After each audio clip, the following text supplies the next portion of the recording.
Hello everyone, welcome to study today. दोस्तों, आज की इस वीडियो में देखेंगे बीए थर्ड ईयर के 6 सेमेस्टर का सब्जेक्ट जो है एंशिएंट हिस्ट्री यानी कि प्राचीन इतिहास के 6 सेमेस्टर का जो द्वितीय प्रश्न पत्र है, सेकंड पेपर है। उस पेपर का नाम है कला एवं स्थापत्य, आर्ट एंड आर्किटेक्चर। इस पेपर में टोटल 8 यूनिट दी गई है और आज की इस वीडियो में हम यूनिट नंबर 4 को कंप्लीट डिस्कस करेंगे। इसके जितने भी इंपॉर्टेंट टॉपिक्स हैं उसको कंप्लीट हम मात्र एक वीडियो में डिस्कस करने वाले हैं। तो चलिए आज की इस वीडियो को हम शुरू करते हैं। इससे पहले हमने सिलेबस को अध्ययन कर लिया है, प्रीवियस ईयर पेपर इसका हम अध्ययन कर लिया है और इसमें इसका जो फर्स्ट पेपर है उसमें भी टोटल 8 यूनिट दी गई हैं और 8वें यूनिट को हमने कंप्लीट अध्ययन किया है। अर्थात 6 सेमेस्टर का जो एंशिएंट हिस्ट्री का फर्स्ट पेपर है उसका हमने कंप्लीट 8 के 8वें यूनिट को हमने अध्ययन कर लिया है। साथ ही साथ सेकंड पेपर यानी कि कला एवं जो स्थापत्य से संबंधित जो इसका सिलेबस है उसको हमने कंप्लीट अध्ययन किया है, प्रीवियस ईयर पेपर को अध्ययन किया है और यूनिट इसमें भी टोटल 8 यूनिट दी गई है और हम प्रत्येक यूनिट को एक एक वीडियो में कंप्लीट अध्ययन करेंगे। ओके, तो अगर आप सभी ने इन सभी वीडियोस को इसको आपने नहीं देखा इन सभी वीडियोस को, तो इस वीडियो के डिस्क्रिप्शन बॉक्स में एक प्लेलिस्ट की लिंक दे रखी है। आप उस प्लेलिस्ट को जैसे ही ओपन करेंगे उस प्लेलिस्ट में ऊपर की ओर देखेंगे फर्स्ट पेपर से संबंधित सारी वीडियोस यूनिट बाय यूनिट देखने को मिल जाएगी और जब उसी प्लेलिस्ट में नीचे की ओर स्क्रॉल करते हुए जाएंगे तो सेकंड पेपर से संबंधित जितनी भी वीडियोस हैं वहां पर सारी वीडियोस अब तक हमने जितनी भी बनाई है वहां पर सारी वीडियोस बहुत ही व्यवस्थित क्रम में देखने को मिल जाएगी। आपको जो भी उस प्लेलिस्ट से यूजफुल वीडियोस लगे आप उन वीडियोस को भी देख सकते हैं। ठीक है, फिलहाल के लिए आज की इस वीडियो में हम यूनिट नंबर 4 को पढ़ने वाले हैं। इसके विषय में तो यूनिट 4 में हमें पढ़ना है कुषाण कला के विषय में पढ़ना है। कुषाण कला में हमें बुद्ध प्रतिमा का विकास के विषय में पढ़ना है और मथुरा कला और गांधार कला का विकास के विषय में पढ़ना है। तो गांधार कला और मथुरा कला के विषय में हमें इसके विषय में हमें पढ़ना है यूनिट 4 में। तो कुषाण कला में बुद्ध प्रतिमा का विकास कैसे हुआ इसके विषय में पढ़ना है और मथुरा और गांधार कला शैली के विषय में हमें पढ़ना है। तो चलिए शुरू करते हैं आज की इस वीडियो को। कुषाण कला लगभग जो है पहली शताब्दी ईस्वी से तीसरी शताब्दी ईस्वी भारतीय कला के इतिहास में एक युगांतकारी समय था एक तरीके से, क्योंकि इसी समय के दौरान बुद्ध की पहली मानवकृत मूर्ति जो है मूर्तियां बड़े पैमाने पर बनाई गई। इससे पहले जो होता था शुंग काल जो होते हैं तक बुद्ध की एक तरीके से बुद्ध को प्रतीकों के माध्यम से जैसे कि धर्मचक्र, बोधि वृक्ष, पद्म चिन्ह के माध्यम से दर्शाया जाता था। लेकिन जब कुषाण काल आया तो उसमें क्या हुआ, धीरे धीरे पहली मानवकृत मूर्तियों को बड़े पैमाने पर बनाया गया। आगे देखते हैं कुषाण कला में, कुषाण काल जो है उनके टाइम पीरियड में, तो कुषाण काल में 2 प्रमुख प्रकार की शैलियां थी विकसित हुई उसमें, जिन्हें बुद्ध प्रतिमा एक तरीके से जिन्होंने बुद्ध प्रतिमा को एक नया आयाम दिया, जो कि है मथुरा कला शैली और गांधार कला शैली। इन दोनों शैलियों ने अपने अपने विशिष्ट लक्षणों के साथ बुद्ध की प्रतिमाओं को गढ़ा है। ओके, तो इसके विषय में देखना है तो एक बार पुनः हम देख लेते हैं इसके विषय में। तो कुषाण कला जो है वो लगभग पहली शताब्दी ईस्वी से तीसरी शताब्दी ईस्वी के बीच में कुषाण काल था और भारतीय कला के इतिहास में एक युगांतरकारी समय था, क्योंकि इसी समय इन्हीं के काल के दौरान बुद्ध की पहली मानवकृत मूर्तियां बड़े पैमाने पर बनाई गई। इससे पहले शुंग काल जो हुआ करता है उसमें केवल प्रतीकों के माध्यम से, केवल प्रतीकों जैसे कि धर्मचक्र, बोधि वृक्ष और पद चिन्ह के माध्यम से दर्शाया जाता था। कुषाण काल में 2 प्रमुख काल यानी कि 2 प्रमुख कला शैलियां थी, शैलियों का विकास हुआ जिन्होंने बुद्ध की प्रतिमा को एक नया आयाम दिया। कौन कौन सी थी वो? मथुरा कला शैली और दूसरा है गांधार कला शैली। इन्हीं शैलियों में एक तरीके से इन्होंने बुद्ध की प्रतिमाओं को नए नए रूपों में, नए नए आयामों में मूर्ति स्वरूप प्रदान किया। इन दोनों शैलियों ने अपने अपने विशिष्ट लक्षणों के साथ बुद्ध की प्रतिमाओं को गढ़ा है। तो अब एक एक शैली के विषय में हम देखते हैं कंप्लीट। तो मथुरा कला शैली, इसके विषय में हम देखते हैं। ये पूर्णतः स्वदेशी थी, इसमें विदेशी देश का कोई इफेक्ट नहीं पड़ा, कोई भी प्रभाव नहीं दिखता है। तो मथुरा कला जो शैली है इसका क्षेत्र देखें तो मथुरा कला जो है वो उसके आसपास का जो क्षेत्र है, मथुरा और उसके आसपास का जो क्षेत्र है जैसे कि सोंग, कंकाली, टीका जो है इन्हीं के इर्द गिर्द जो मथुरा है उसी के आसपास के क्षेत्रों में इस कला का विकास हुआ है।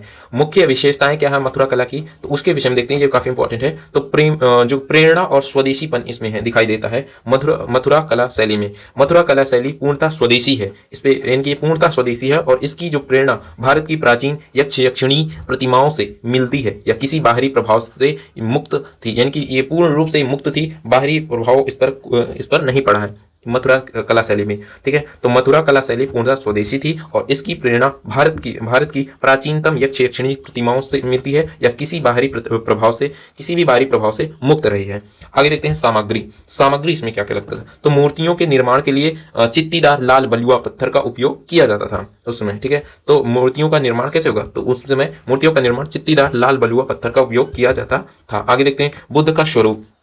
तो बुद्ध जी का जो स्वरूप है, बुद्ध को एक शक्तिशाली और हष्ट पुष्ट जो है और ओजस्वी रूप में इन भगवान बुद्ध जी को दर्शाया गया है। तो बुद्ध की प्रतिमा जो है, महात्मा बुद्ध जी की जो प्रतिमाएं हैं उनको उसकी प्रतिमा शक्तिशाली, हष्टपुष्ट और ओजस्वी रूप में दर्शाया गया है और उसमें प्रसन्नता, सौंदर्यता और ऊर्जा का प्रभाव झलकता है उस प्रतिमाओं में।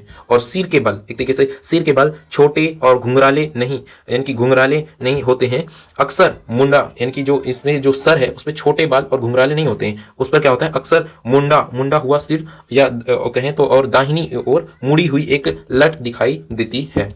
तो इनकी प्रतिमाएं जो होती है एक तरीके से इसमें घुंघराले बाल वगैरह नहीं होते, ये मुंडा हुआ सिर होता है और दाहिनी ओर मुड़ी हुई एक लट दिखाई देती है। दाहिना जो हाथ होता है अक्सर अभय मुद्रा में, एक तरीके से अभय मुद्रा में उठा होता है और बायां हाथ जो है कमर, यानी कि कमर से लगा या घुटने पर रखा होता था। तो इस तरीके से एक तरीके से मथुरा कला की शैली में मूर्तियां देखने को मिलती हैं। वस्त्र बहुत एक तरीके से कम या शरीर से चिपके हुए होते हैं, जिससे जो शारीरिक बनावट स्पष्ट दिखाई देती है, पारदर्शी वस्त्र होता है।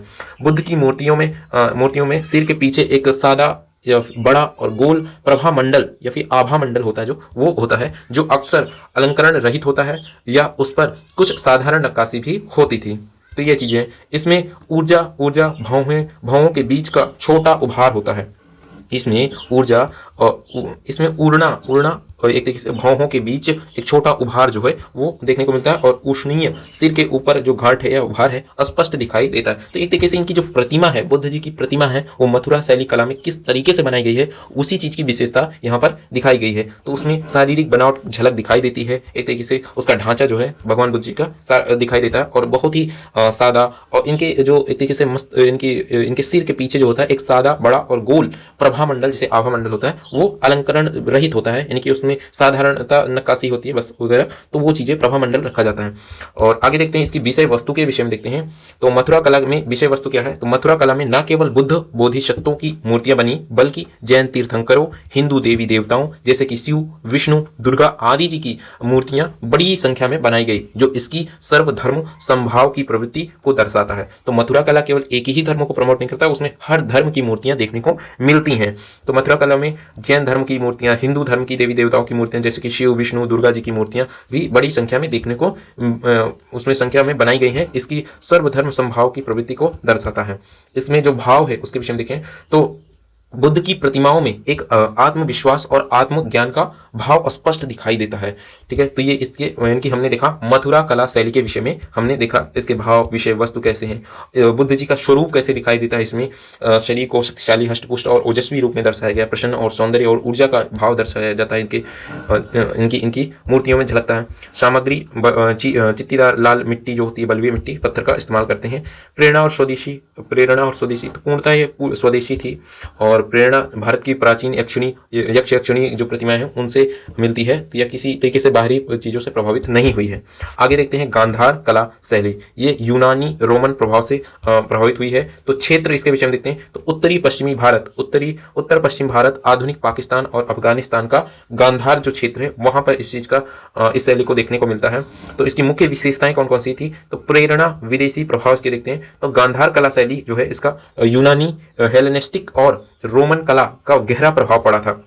ठीक है, तो गांधार कला शैली पर यूनानी जो थे, हेलेनिस्टिक और रोमन कला का गहरा प्रभाव पड़ा है। इसे अक्सर ग्रीको बुद्धिस्ट कला के नाम से जाना जाता है। किसके नाम से जाना जाता है, ग्रीको बुद्धिस्ट कला के नाम से भी जाना जाता है।